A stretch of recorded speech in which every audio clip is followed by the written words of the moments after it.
అన్నారు. ఏ సమయంలో అన్నారు? నీళ్ళల్లో మునిగిపోతా ఉన్నటువంటి సమయంలో ప్రభువా నన్ను రక్షించమని చేతులు చాపినప్పుడు అప్పుడు ప్రభు వారు చేయి పెట్టి పైకి లేపి ఎందుకు సందేహపడ్డావు అని అడిగాడు. అంతకు ముందు వారం ఏం నేర్చుకున్నాం?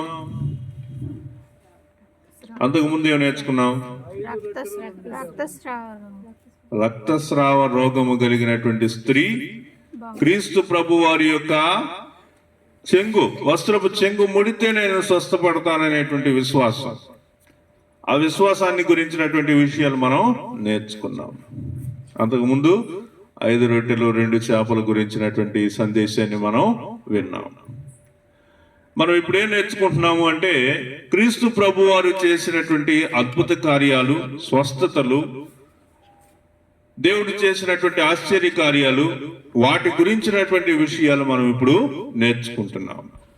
కాబట్టి ప్రభువారు చేసినటువంటి అద్భుత కార్యాలు, ఆశ్చర్య కార్యాలు, స్వస్థత కార్యాల వెనుక ఏముంది అనే విషయాన్ని మనం చిన్నగా అర్థం చేసుకుంటున్నాం.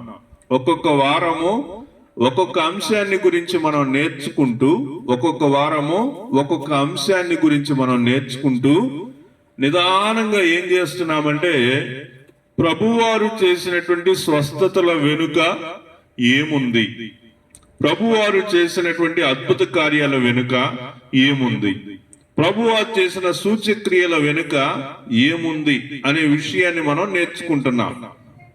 అలా నేర్చుకుంటూ రక్తస్రావ రోగము కలిగినటువంటి స్త్రీ దగ్గరికి వచ్చినప్పుడు మనం ఏం నేర్చుకున్నామంటే విశ్వాసాన్ని గురించినటువంటి విషయాలు నేర్చుకున్నాం.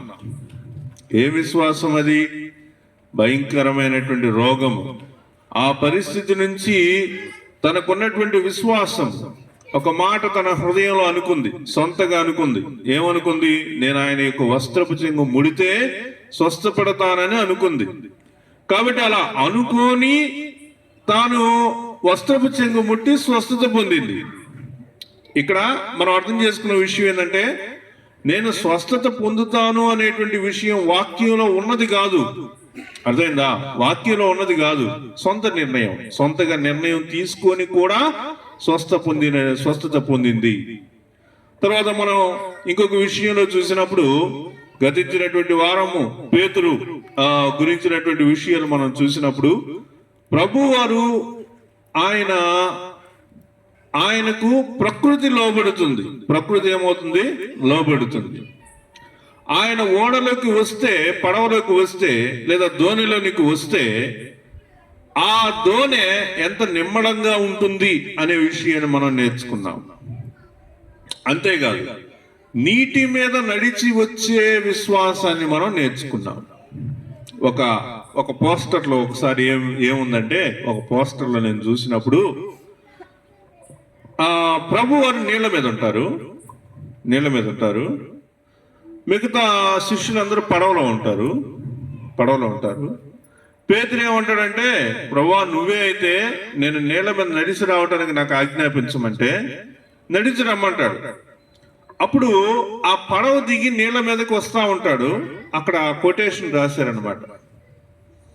వాళ్ళంతేలే పేతురు, వాళ్ళు నీళ్ళలోకి దిగిరారు, వాళ్ళకి దిగిరావటం వాళ్ళకి తెలీదు. నువ్వు దిగి వస్తున్నావు కదా, వాళ్ళని చూసి ఏం బెరుకవద్దు, నువ్వు వచ్చేసే అని రాశాడు అనమాట.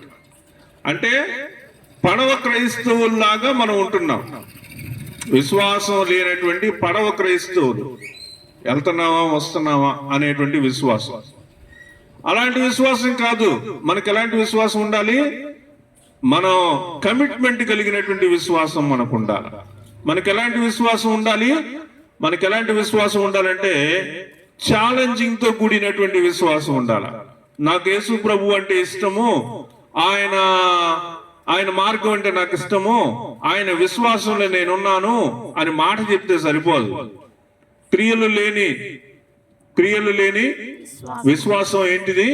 మొత్తం అంటే ఆ పడవలో ఉన్నటువంటి విశ్వాసులకి, పడవలో ఉన్నటువంటి శిష్యులకి, అంటే నీళ్ళలో దిగనటువంటి విశ్వాసులు క్రియలు లేని విశ్వాసులతో లెక్క. పేతురు ఏం చేశాడు? తన క్రియలు పరీక్షించుకోవటానికి దిగాడు.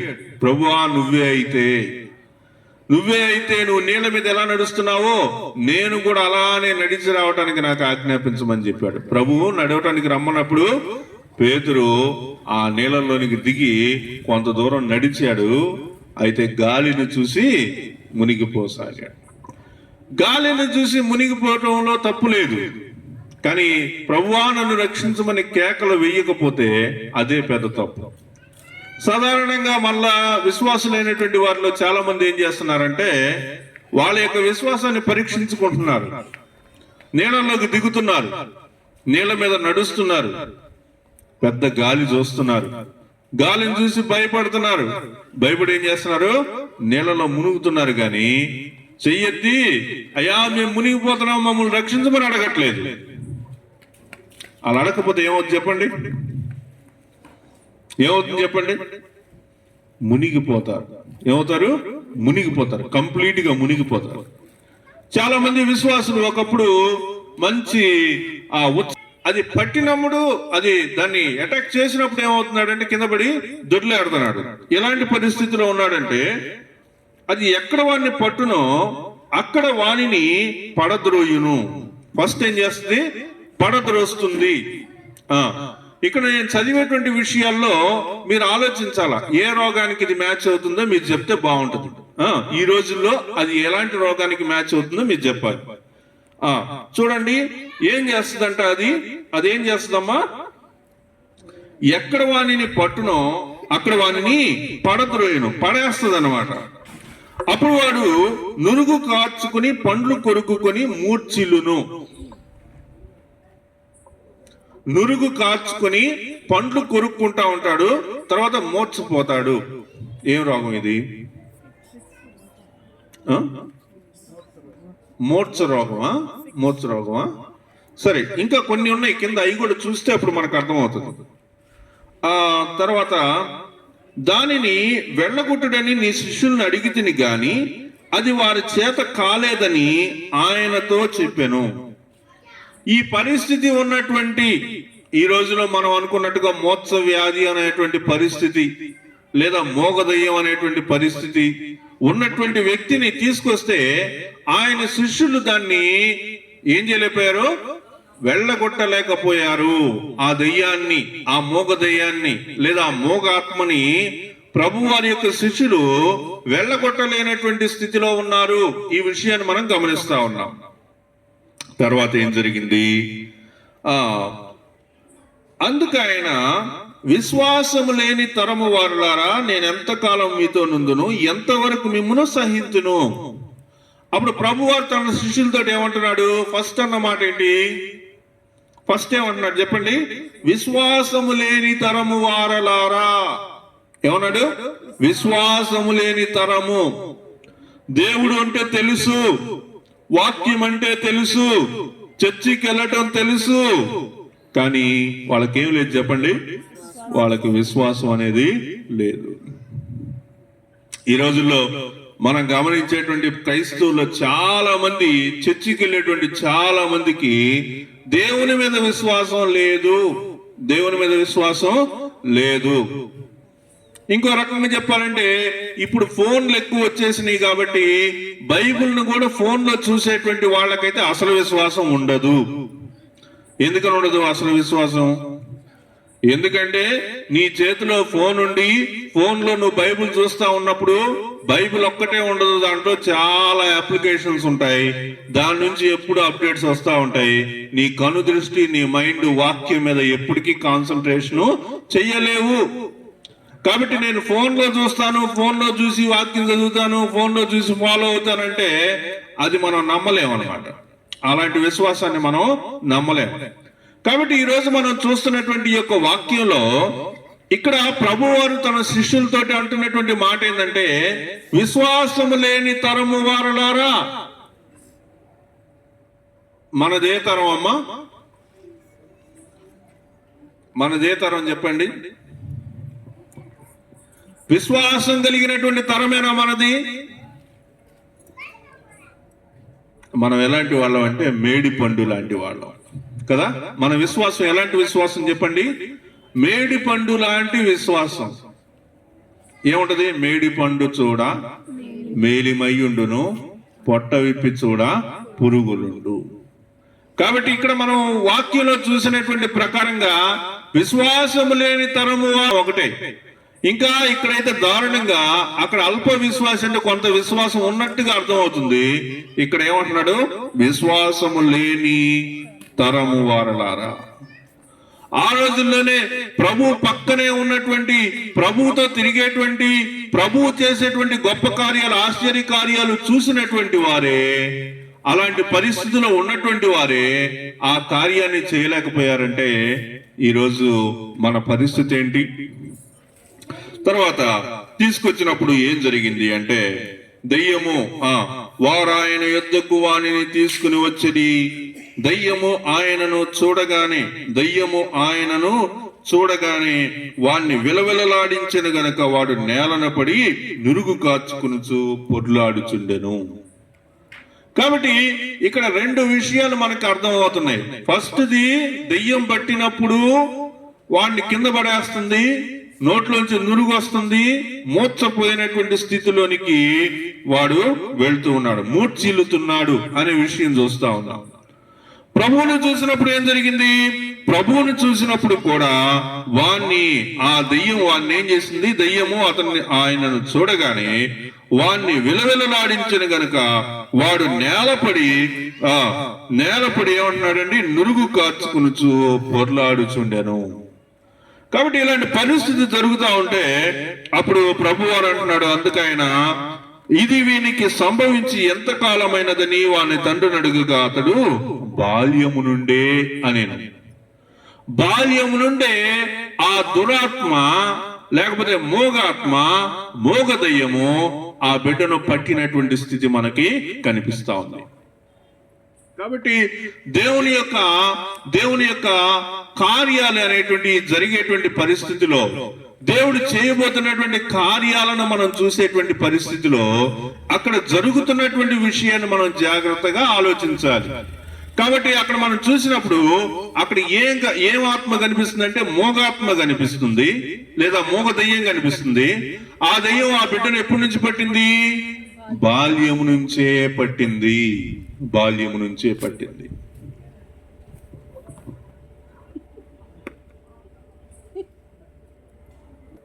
మా నాన్నగారు ప్రభు దగ్గరికి వెళ్ళక ముందు అంటే ఏప్రిల్, మే, జూన్ నెలల్లో స్వాతి ఇంట్లో పిల్లలందరికీ బైబిల్ ప్రేయర్, ఫ్యామిలీ ప్రేయర్కి పిలిచేది. మొత్తం 10 మంది పిల్లలు వచ్చేవాడు. 10 మంది పిల్లలు వచ్చి రోజు ఏం చేసేవాళ్ళంటే వాక్యం చదివి ప్రార్థన చేసి వెళ్ళేవాడు. ఇది వాళ్ళ పని. నేను స్వయాన యానిమేషన్ చూస్తా వచ్చా. ఫస్ట్లో యానిమేషన్కి నోరు అసలు తిరిగేది కాదు, మాట ఏం మాట్లాడుతున్నాడో కూడా అర్థమయ్యేది కాదు. కానీ 2-3 నెలల తర్వాత కొంత స్పష్టత వచ్చింది. మరీ క్లియర్గా కాదు కానీ కొంత స్పష్టత వచ్చింది. నేను అప్పుడు అనుకున్నా, ఇంకొక సంవత్సరం అదే బైబిల్ స్టడీకి వచ్చి వాక్యాన్ని విని అలా చేసుంటే పూర్తిగా మరి క్యూర్ అయ్యేవాడే, పూర్తిగా నెప్పబడిన 5 రొట్టెలు 2 చేపలు 5,000 మందికి పంచబడిన. ఇక్కడ జరిగేటువంటి కార్యం అంతా దేని మీద జరుగుతుందంటే విశ్వాసం అనేటువంటి విషయం మీద జరుగుతుంది. విశ్వాసం అనేటువంటిది మనలో ఉంటే జరిగే కార్యాలు ఎలా ఉంటున్నాయి అనేటువంటిది నేను చెప్తా ఉన్నా. సరే, మనం వాక్యంలో నుంచి చూస్తే ఎంతకాలం నుంచి అప్పుడు ఆయన వీనికి సంభవించి ఎంతకాలమైనదని వాని అడుగగా అతడు బాల్యము నుండే అనేను. బాల్యము నుండే జరుగుతూ ఉన్నటువంటి ఈ యొక్క దయ్యం లేదా ఈ యొక్క అపవాది, మోగ దయ్యం, మోగ ఆత్మ అనేటువంటిది పట్టినటువంటి స్థితి మనం చూస్తా ఉన్నాం. దయ్యం పట్టింది అనే విషయాన్ని మనం చూస్తున్నప్పుడు, పట్టింది అనేటువంటి విషయం మనకు అర్థమవుతున్నప్పుడు పట్టినటువంటిది ఏమవచ్చు? దాని నుంచి విడుదల కూడా పొందటానికి అవకాశం ఉంటుంది పడితే. ఇంకా స్వతహాగా వస్తే దానికి ఎవరేం చేస్తారు చెప్పండి? ఆ నిర్గమాకాండంలో అనుకుంటాను నేను ఒక వాక్యాన్ని ఇంత ముందు చదివా. మోగవారినైనా అంగవైకల్యం కలిగినటువంటి వారినైనా ఎవరు పుట్టించారు? దేవుడైనటువంటి యెహోవానే కదా పుట్టించింది అనే మాట ఒకటి ఉంటది. అంటే అంగవైకల్యంతో పుట్టడం, గుడ్డి వాళ్ళుగా పుట్టడం, కుంటి వాళ్ళుగా పుట్టడం, లేకపోతే మూగువారిగా పుట్టడం అనేటువంటిది కూడా దేవుడే చేశాడు అనే విషయాన్ని మనం కనుక గ్రహించగలిగితే దేవుడే స్వస్థపరుస్తాడు అనే విషయం కూడా మనము గ్రహించవచ్చు. అలా కాకుండా ఒక వ్యక్తికి చిన్నతనం నుంచే, బాల్యం నుంచే ఆ మోగాత్మ అనేటువంటిది పడితే ఆ మోగాత్మ ఏం చేస్తుందంటే మాటలాడనీయకుండా చేసింది అనే చెప్పాల. అంతే కదా? చిన్నప్పటి నుంచి మోగాత్మ పట్టింది అంటే ఆ మోగాత్మ ఏం చేస్తుంది? మాట్లాడనీయనటువంటి స్వభావంలోనికి తీసుకెళ్ళింది. కాబట్టి అది పట్టినప్పుడు ఏం జరుగుతుంది అనేటువంటి విషయాన్ని ఇక్కడ రాశాడనమాట. సరే, మనం చూస్తా ఉన్నప్పుడు బాల్యం నుండియే అని చెప్పాడు. అది వాణ్ణిని నాశనము చేయవలెనని. ఇప్పుడు సింక్ చేసుకోవాలి మనం. ఫస్ట్ అదేంటిది? మోగ దయ్యము. ఫుట్ నోట్ లో చదివినప్పుడు అదేంటిది? మోగాత్మ. మోగ దయ్యమైనా మోగాత్మైనా ఆ వ్యక్తిని ఏం చేయాలనుకుంటుంది? నాశనం చేయాలని అనుకుంటుంది. ఒక దురాత్మ పడితే ఆ దురాత్మ ఆ వ్యక్తిని ఏం చేయాలి అనుకుంటుందంటే నాశనం చేయాలనే అనుకుంటుంది. మరి అక్కడ నాశనం చేయాలని అనుకున్నప్పుడు అది వాడిని నాశనం చేయవలనని తరచుగా అగ్నిలోను నీళ్ళల్లోనూ పడద్రోయను. ఎక్కడ పడేస్తుందమ్మా? అగ్నిలో, నీళ్ళల్లో.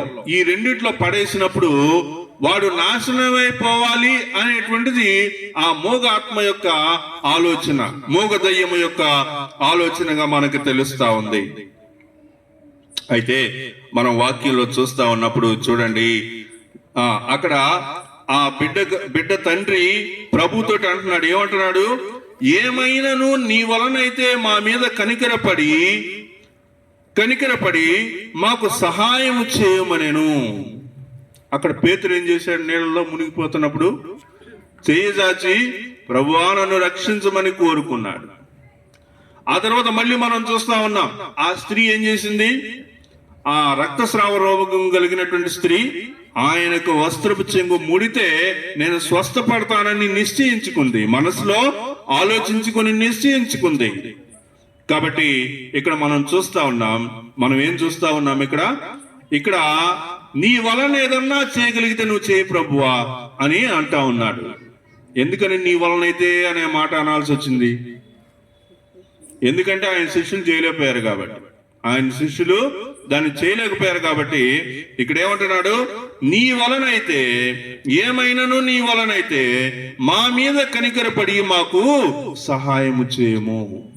ఈ సాయంకాలం వేళ మనం కూడా ఈ మాటతోటి మనం ప్రార్థన చేసుకోవాలి. ఏమని ప్రార్థన చేయాలి? నీ వలనైతే మా మీద కనికరపడి మాకు సహాయం చేయము. ప్రభువా నీ వలన మాకు సహాయం చేయండి, నీ వలన మా మీద కృప చూపండి అని మనము ప్రార్థన చేయవలసిన వారిగా ఉంటూ ఉన్నాం. అందుకు ప్రభు వారు ఏమంటున్నాడంటే, నమ్ముట నీ వలనైతే నమ్మువానికి సమస్తము సాధ్యమే. కాబట్టి ఇక్కడ రెండు విషయాలు కనిపిస్తా ఉన్నాయి. ఒకటి ఏంటంటే నీ వలన ఏదన్నా చేయగలిగితే చేయమని అన్నప్పుడు ప్రభువారు నా వలన నేను చేస్తా, కానీ నేను చేయాలంటే నీకేముండాలి? నీకు విశ్వాసం ఉండాలి. నమ్ముట నీ వలనైతే నమ్మువానికి సమస్తము సాధ్యమే. ఈ మాట ఎవరితోటి అన్నాడు?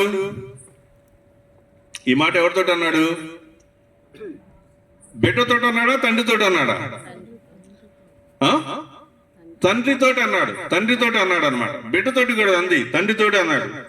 మరి మన వాక్యంలో ఇంకా వేరే స్వస్థత కార్యాలు చూస్తే అక్కడ ప్రభు వారు ఏం చెప్పాడంటే, ఒక గుడ్డివాని దగ్గరికి వచ్చి ఏమన్నాడు? నీ విశ్వాసము నిన్ను స్వస్థపరుస్తుందని ఆ రక్తస్రావ రోగం కలిగినటువంటి స్త్రీతోటి, తర్వాత నీకు విశ్వాసం ఉంటే నీ విశ్వాసం వలన నీకు స్వస్థత కలుగుతుంది అని ఒక గుడ్డివానితో చెప్పినప్పుడు ఫస్ట్ ఆ గుడ్డివాడు తేరి చూసినప్పుడు మనుషులందరూ కూడా పెద్ద పెద్ద తాడి చెట్టులాగా పొడుగ్గా అట్ట కనిపిస్తున్నారని చెప్పాడు. ఆ తర్వాత మళ్ళీ తాకినప్పుడు ప్రభు వారు మళ్ళీ ఆ బురద రాసి మళ్ళీ కడుక్కొని చూసినప్పుడు ఆసారి ఏమైందండి, క్లియర్ గా కనిపిస్తుంది అని చెప్తా ఉన్నాడు.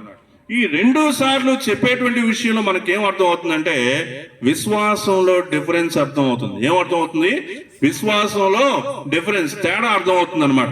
సరే, ఇక్కడ మన వాక్యంలో ఆ విషయాన్ని చూసినప్పుడు ఇక్కడ ఏముందంటే నమ్ముట నీ వలనైతే నమ్మువానికి సమస్తము సాధ్యమే. నమ్ముట నీ వలనైతే నమ్మువానికి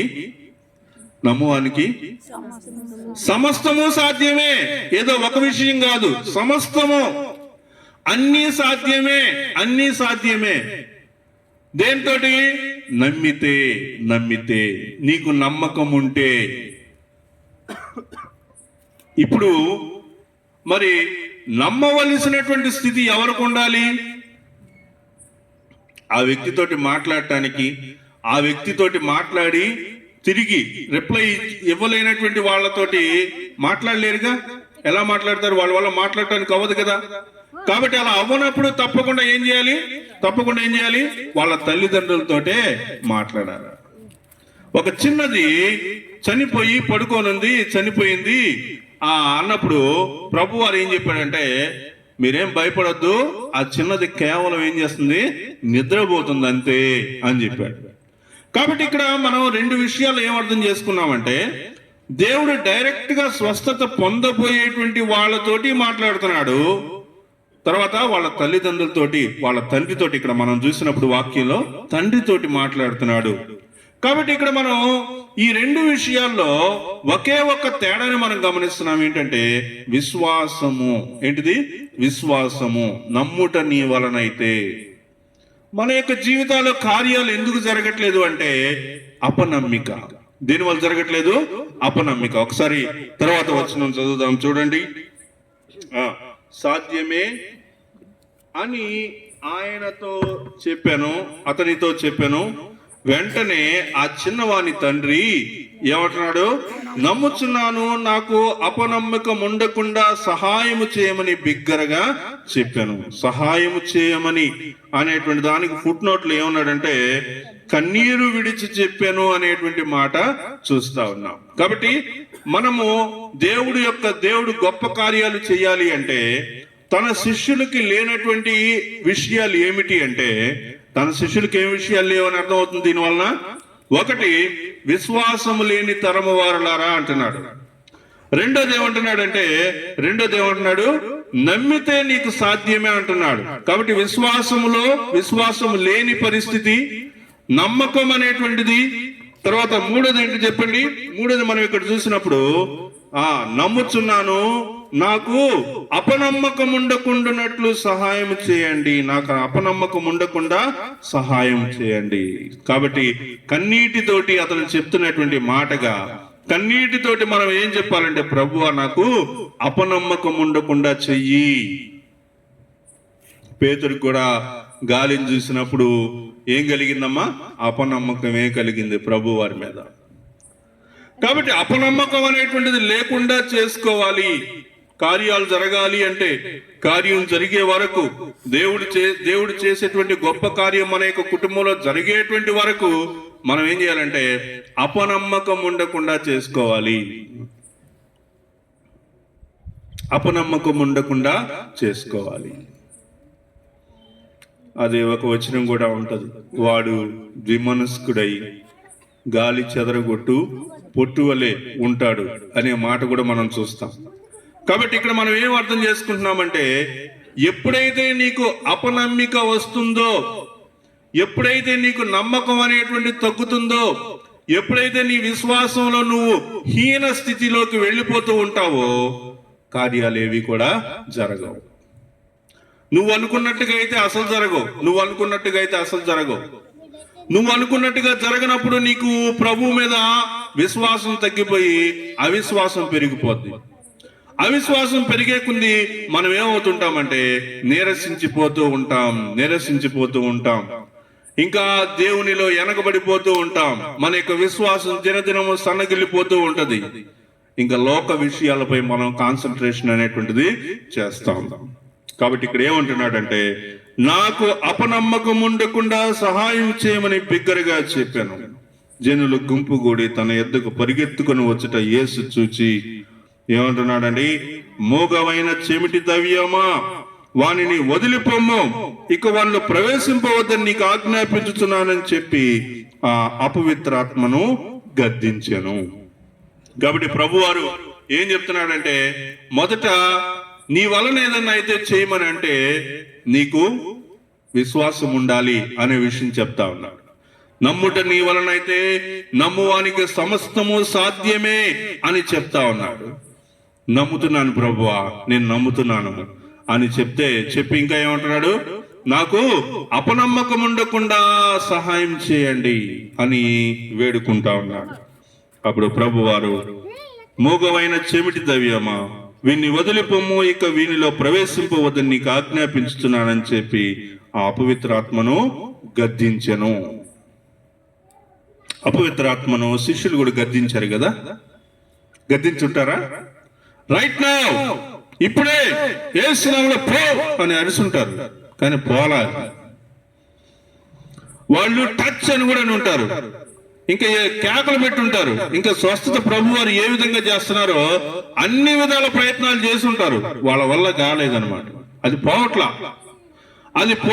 అది పోకపోయేటప్పటికి కొన్నిసార్లు ఏమైతే చెప్పండి, నేను ప్రార్థన చేస్తా, ఒక స్వస్థత కోసం ప్రార్థన చేస్తా. అక్కడ వేరే చోట మీటింగ్ లో ప్రార్థన చేస్తే స్వస్థత జరిగింది. స్వస్థత జరగగానే నాకేమొచ్చింది, మనసులో ధైర్యం వచ్చింది. నేను ప్రార్థన చేస్తే ఏమైంది, స్వస్థత వచ్చింది, దేవుడు గొప్ప కార్యం చేశాడని మనసులో నాకు ధైర్యం వచ్చింది. అదే ధైర్యంతో నేను ఇంకో చోటకి వెళ్ళి ప్రార్థన చేశా, అక్కడ స్వస్థత జరగల. మళ్ళీ ప్రార్థన చేశా, జరగల. మళ్ళీ చేశా, జరగల. అలా జరగనప్పుడు వెంటనే నాలో ఏమొచ్చింది చెప్పండి,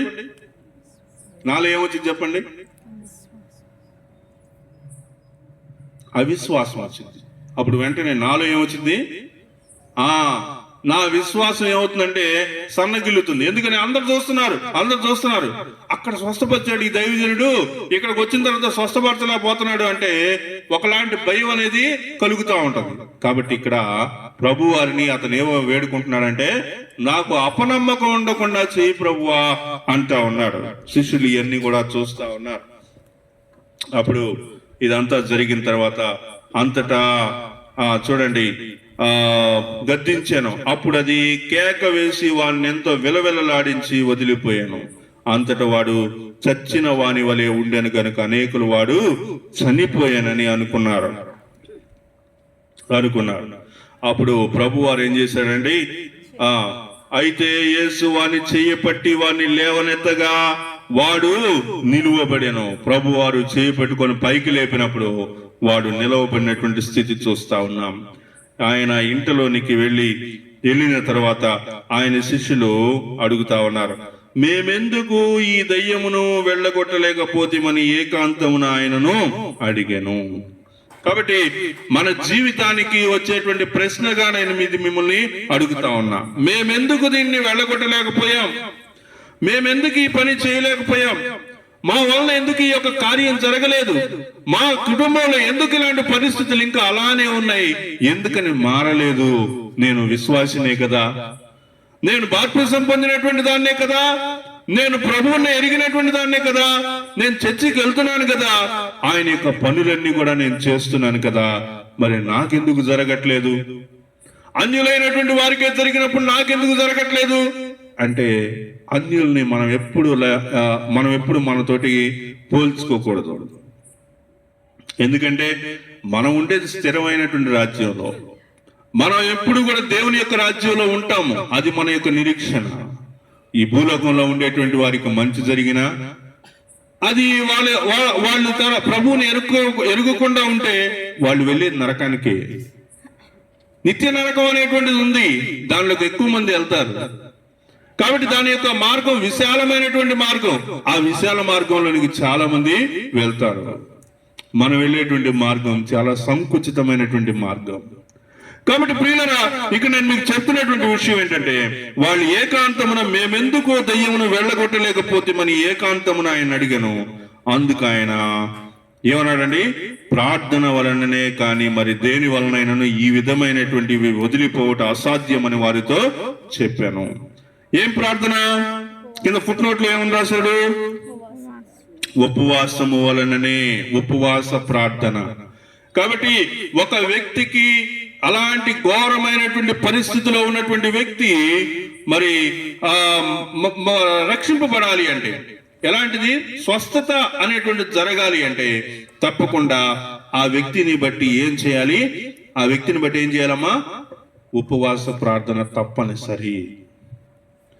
దేవుడు గొప్ప కార్యాన్ని మన కుటుంబంలో చేయాలి అంటే ఉపవాస ప్రార్థన తప్పనిసరి. 4 పదాలు లింక్ చేసి చెప్తా. ఫస్ట్, విశ్వాసం లేదు. ఫస్ట్ ఏం లేదు? విశ్వాసం లేదు. విశ్వాసం లేని మూర్ఖతరం వాట్లారా అన్నాడు ప్రభు. ఫస్ట్ అక్కడ మనం చెక్ చేసుకోవాలి. నేను దేవుని యొక్క కార్యాన్ని చూడాలి అని అనుకున్నప్పుడు మొదట నా యొక్క విశ్వాసాన్ని నేను పరీక్షించుకోవాలి. నా విశ్వాసాన్ని నేను పరీక్షించుకునే ముందు ఇంకొక మాట కూడా అనుకోవాలి, అసలు నేను విశ్వాసినా కాదా? నాకు ప్రభు మీద విశ్వాసం ఉండాలి అంటే మొదట నేనేమై ఉండాలి? విశ్వాసనై ఉండాలి కదా. ప్రభువుని ఎరుగనటువంటి వాడికి ప్రభు మీద విశ్వాసం ఎలా కలుగుతుంది? పొట్టి జక్కయ్యను ఒకసారి జ్ఞాపకం తెచ్చుకుందాం. పొట్టి జక్కయ్య ప్రభువుని చూడాలని ఆశపడి మేడు చెట్టెక్కాడు కదా. ప్రభువుని చూడాలని ఆశపడుటయే రక్షణకు ఒక మార్గం. నేను ఆయనను చూడాలి అని కోరుకోవటమే రక్షణలో ఒక మొదటి మెట్టు. అలా చూడాలని అనుకున్నాడు, ఆశతోటి మేడు చెట్టెక్కి కూర్చున్నాడు. ప్రభువారు ఆ దారిలోకి వచ్చి ప్రభువారు ఏం చేశాడు? జక్కయ్య, ఈరోజు నేను నీ ఇంట్లో ఉండాలి అని చెప్పాడు. నేను నీ ఇంట్లో ఉండాలి అని చెప్పడంలో జక్కయ్యకి రక్షణ కార్యంలో 2వ మెట్టు దగ్గరికి వెళ్ళిపోయాడు. ప్రభువారు తన ఇంట్లోకి వెళ్ళిన తర్వాత అక్కడ జక్కయ్యలో మార్పు వచ్చింది. 3వ మెట్టులోకి వెళ్ళాడు. 4వ మెట్టు ఏం చేశాడంటే, అయ్యా, నేను ఎవరి దగ్గర అయినా కానీ ఏదైనా ఎక్కువ తీసుకుంటే నేను వాళ్ళకి మరలా 4 చెల్లిస్తాను అని, నా ఆస్తిలో సగం పేదలకు ఇచ్చేస్తాను అని చెప్పినప్పుడు మార్పు అనేటువంటిది, విశ్వాసం అనేటువంటిది, రక్షణ కార్యం అనేటువంటిది అక్కడ జరిగింది. అక్కడ ప్రభువారు ఏం చెప్పాడు? ఇతడును అబ్రహాము కుమారుడే. ఎందుకని? నేడు ఈ ఇంటికి రక్షణ వచ్చి ఉన్నది. కాబట్టి ఇక్కడ మనం ఏం చూస్తున్నామంటే విశ్వాసం అనేటువంటిది. నువ్వు అసలు విశ్వాసివా కాదా? నువ్వు విశ్వాసి కాకుండానే క్రీస్తు ప్రభు వారి యొక్క మార్గంలోనికి వచ్చి ఆయన యొక్క లేకపోతే ఆయన చేసే గొప్ప కార్యం నాకు కావాలి, ఆయన నాకు ఒక కార్యం చేసి చూడాలి అని నువ్వు అనుకుంటే అది పొరపాటు. సరే, ఇంకొక ఉదాహరణ దగ్గరికి వెళ్దాం. ఈ భూలోకంలో ఒంగోలులోనే చాలా మంది వ్యక్తులు యేసుక్రీస్తుని ఎరుక్కుండానే, ప్రభా ఈ కార్యం చేస్తే నేను నిన్ను నమ్ముకుంటానంటే ఆ కార్యం జరిగిన వాళ్ళు ఉన్నారు కదా, మరి వాళ్ళని ఏం చేస్తావు అంటే, ప్రభువా నువ్వే గనక దేవుడు అయితే, నువ్వే గనక ప్రభు అయితే అనే మాట అన్నారు చూసారా, అక్కడే రక్షణలోకి వచ్చారని అర్థం. అవును కదా, ఆయన కార్యం చేశాడు కదా అన్నప్పుడు తీర్మానించుకున్నావే, అది రక్షణలో 2వ మెట్టు దగ్గరికి వెళ్ళావని అర్థం. కాబట్టి ఎవ్వరు కూడా ఆయన లేకుండా, ఆయన యొక్క మార్గం లేకుండా, ఆయనను ఆశ్రయించకుండా అంటే ఆ రక్షణను అనుభవించకుండా ఎవరు ఏమీ పొందుకోలేరు. కాబట్టి ఇక్కడ ఈ పొట్టి జక్కయ్య ఆ రక్షణ పొందుకున్నాడు. దేని వలన అంటే విశ్వాసం ఉంచటం వలన. కాబట్టి ఇక్కడ మనం చూస్తా ఉన్నాము, మొదట విశ్వాసము లేని తరము వారలారా అన్నాడు కదా. అక్కడ మనం ఆలోచించాలి. ఏం ఆలోచించాలి? నా విశ్వాస పరిమాణం ఎంత, నా విశ్వాసంలో ఉన్నటువంటి స్థాయి ఎంత, నా స్థితిగతులు ఎలా ఉన్నాయి, నేను విశ్వాసినా కాదా? నేను విశ్వాసినే అనే ఆలోచన నీకుంటే తర్వాత రెండో మెట్టు దగ్గరికి వెళ్దాం. ఏంటా రెండో మెట్టు?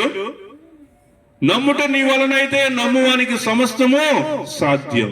నేను విశ్వాసిని, నేను క్రైస్తవుణ్ణి, క్రీస్తుని ఎరిగి ఉన్నాను, రక్షింపబడ్డాను, మారు మనసు పొందాను, బాప్తిసం పొందాను. అయినప్పటికీ ఆయన మీద నమ్మకం అనేటువంటిది ఉంచేటువంటి వారు లేకుండా ఉంటున్నారు.